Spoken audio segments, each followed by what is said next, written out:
gente, tudo bem com vocês? Hoje é dia 6 de outubro, terça-feira, e nós vamos iniciar agora a nossa aula de língua portuguesa e também de história. Vou explicar para vocês, tá? A gente ficou com uma atividade para fazer a correção da língua portuguesa, mas os conteúdos do livro, na parte aí de língua portuguesa e da ficha, eles já foram concluídos, só falta essa correção e pronto. Mas o livro de história ainda falta algumas atividades da ficha de atividades que nós vamos fazer juntos na aula de hoje. Então vamos aí iniciar pela nossa correção das atividades de língua portuguesa e logo depois a gente vai ver aí as de história. Vamos lá? Vamos iniciar pela página 37 da ficha de atividades e conteúdo de língua portuguesa. Primeira questão, leia atentamente as frases a seguir. O treinador nos deu a chance de jogar a partida final. A nós foi dada a grande chance de jogar na final. As palavras em destaque se diferenciam pelo acento. Como se chama a palavra que recebe o acento? Então, a palavra que recebe o acento se chama monossílabo tônico. Se você colocou essa resposta, sua questão está correta. Segunda questão. Observe as palavras abaixo. Anel, fenomenal, maracujá e funil. Quanto à tonicidade, as palavras do quadro são paroxítona, proparoxítonas, oxítonas ou paroxítonas.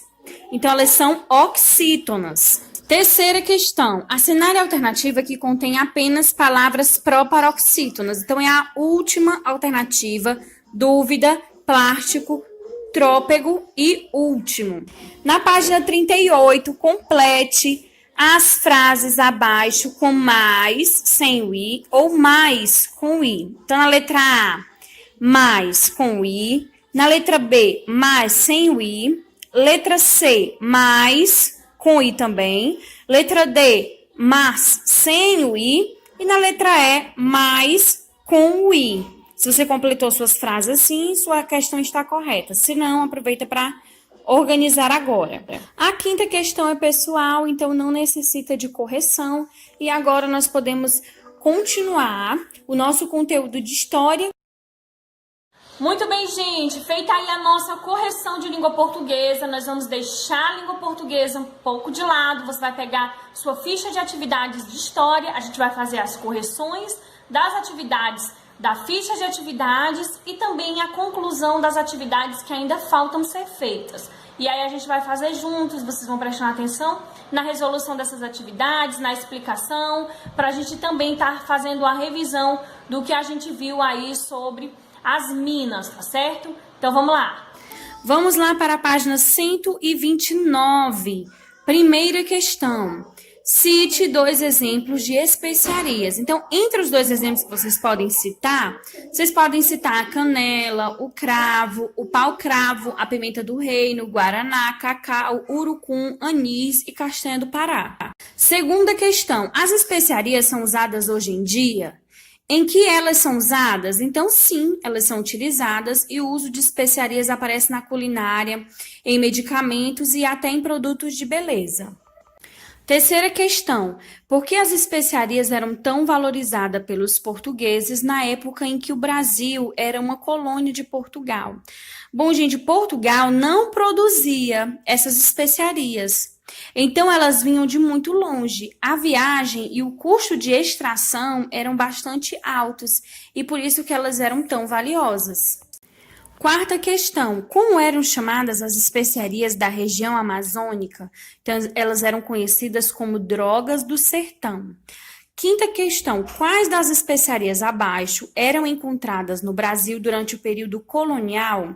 Então, era a castanha do Pará e o cacau, ou seja, a letra B de bola e a letra D. A mandioca, ela era encontrada no Brasil nesse período, mas não era uma especiaria. Então, é por isso que ela não está aí, né, considerada, não está circulada, não está considerada uma especiaria. Ela era encontrada, sim, mas ela não era considerada uma especiaria.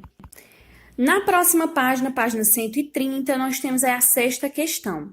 Cada droga do sertão tinha uma utilidade para os portugueses. Ligue cada especiaria com sua função. E aí a gente vai entender também por que cada uma delas era importante e era considerada aí uma especiaria. Primeiro é o urucum. E você deveria ter ligado, se você não ligou, faça a correção agora, para o segundo quadrinho. Esse fruto é famoso pela coloração vermelha. Ele é utilizado para fazer tintas, condimentos e conservantes de alimentos. As folhas de sua árvore aliviam a má digestão. Agora vamos aí para o cacau. É exatamente para o terceiro quadrinho, logo debaixo do quadrinho do urucum.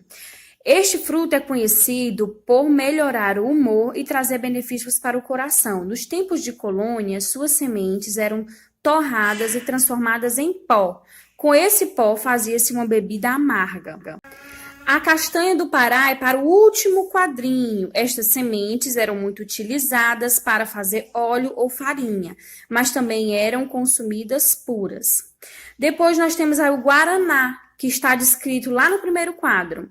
Este fruto é estimulante e energético, diminui o cansaço físico e mental e melhora a circulação do sangue. Costuma ser consumido em pó ou em xarope.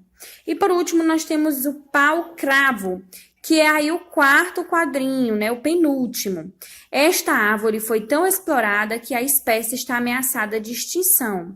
Ela produz frutos e flores aromáticos, utilizados para tirar e conservar alimentos. Continuando nossa correção na página 131, primeira questão, o que são as fortalezas? Então, elas são construções militares fortificadas para proteger uma região. Segunda questão, no Brasil colônia, houve a construção de fortes. Onde eles foram construídos? Então, esses fortes eles foram construídos na região norte. Questão, por que os fortes foram construídos nessa área? Então, gente, isso foi estratégico, né, para impedir que estrangeiros entrassem pelo rio e explorassem as drogas do sertão. Quarta questão, como os fortes construídos no período colonial são usados na atualidade? Então, esses fortes, eles se tornaram pontos turísticos. Então, eles são utilizados, né, se tornaram aí pontos turísticos. Quinta questão. Cite duas transformações que ocorreram no Brasil colônia com a descoberta do ouro. Então, uma delas foi novas vilas que se formaram ao redor das minas.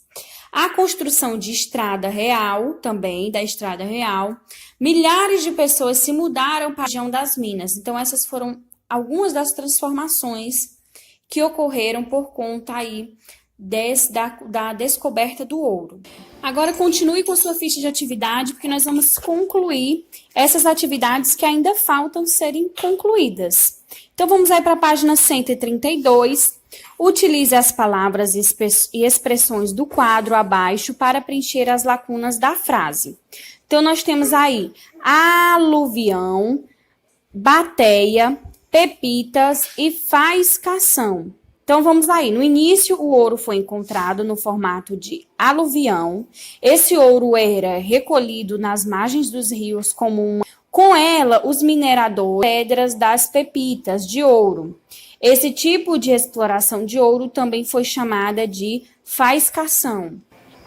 Na sétima questão, quais pessoas se mudaram para a região das minas na época da exploração de ouro? Então, a gente pode citar aí os comerciantes, os artesãos, os barbeiros, os tropeiros, advogados e escravizados. Então, conforme havia necessidade, as pessoas iam para lá porque lá tinha um grande fluxo de pessoas. Oitava questão, o que era a estrada real? Então, foi o nome dado às estradas que foram construídas para transportar o ouro e os diamantes das minas até o porto. Então, esse aí é o significado, né? O nome dado a essas estradas.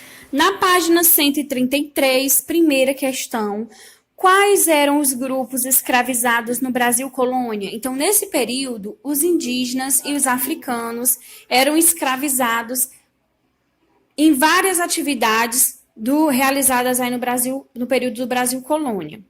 Segunda questão, como eram as condições de vida dos escravizados? Então, muito ruins, Eles tinham de trabalhar o dia inteiro em pé, dentro da água dos rios, e curvados, procurando pepitas de ouro nas bateias, que eram aquelas peneiras, né? Muitas vezes eles eram castigados. Terceira questão, sobre a escravidão, assinale a alternativa correta. Então, a alternativa correta entre essas é a letra C.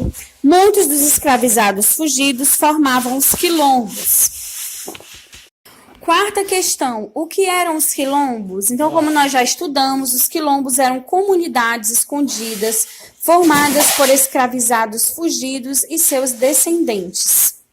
Na página 134, a quinta questão ela é pessoal, vocês vão desenhar aí um quilombo e em seguida vocês vão escrever 2 características do quilombo que vocês desenharam. Sexta questão, quem foi Zumbi dos Palmares? Então, ele foi o líder do quilombo dos Palmares. E a sétima questão, por que o dia 20 de novembro é o dia da consciência negra? Então, é o dia da consciência negra porque foi a data de morte de Zumbi dos Palmares, ou pelo menos que se acredita tenha sido.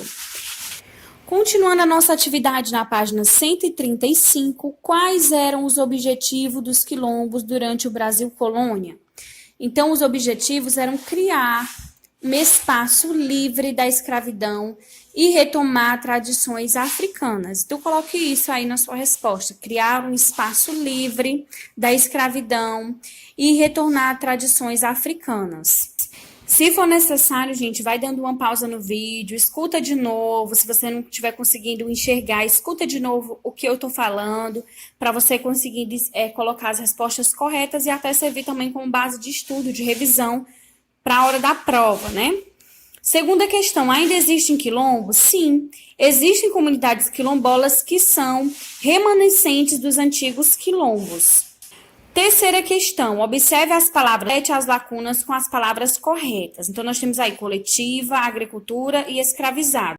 Então, vamos aí completar as frases. Nos quilombos, a terra é usada de forma coletiva. Então, a primeira palavra para completar aí a frase é a palavra coletiva.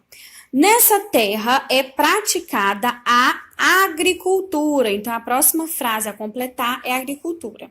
A maioria da população quilombola é descendente de escravizados. Então, a última palavra é escravizados. Então, fica coletiva, agricultura e escravizados.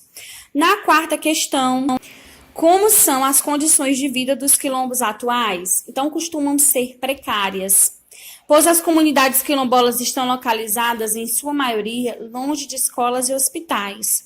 Essa é a resposta que vocês podem colocar aí, né? Enfatizando que é muito difícil viver longe de tudo, isolados nessas comunidades, como era antes, precisavam que essas pessoas ficavam escondidas, então elas estão localizadas muitas vezes em locais de difícil acesso. Na página 136, nós temos aí nossa última questão da disciplina de História na ficha de atividades. Siga as coordenadas e descubra quais são os estados brasileiros que mais possuem comunidades quilombolas atualmente. E aí, gente? 3H, qual é a letra que nós encontramos? M, não é isso? Já conseguem adivinhar mais ou menos qual é? Pela primeira letra. Depois nós temos aí um A, que é o A, mar. Qual é o estado que começa com mar? Sabem? É aqui da nossa região Nordeste. Maranhão. Então, primeiro aí forma a palavra Maranhão. E o segundo, vamos ver se a gente descobre aí pela primeira. Um C. Um C é o B. 4G é o A. Bahia, né, gente? Então, primeiro Maranhão, depois Bahia. Muito bem, gente, é isso aí. A gente vai encerrando nossa aula por aqui. Nossa aula vai se encerrando, tá certo? Fiquem com Deus, um grande beijo. Tchau, tchau.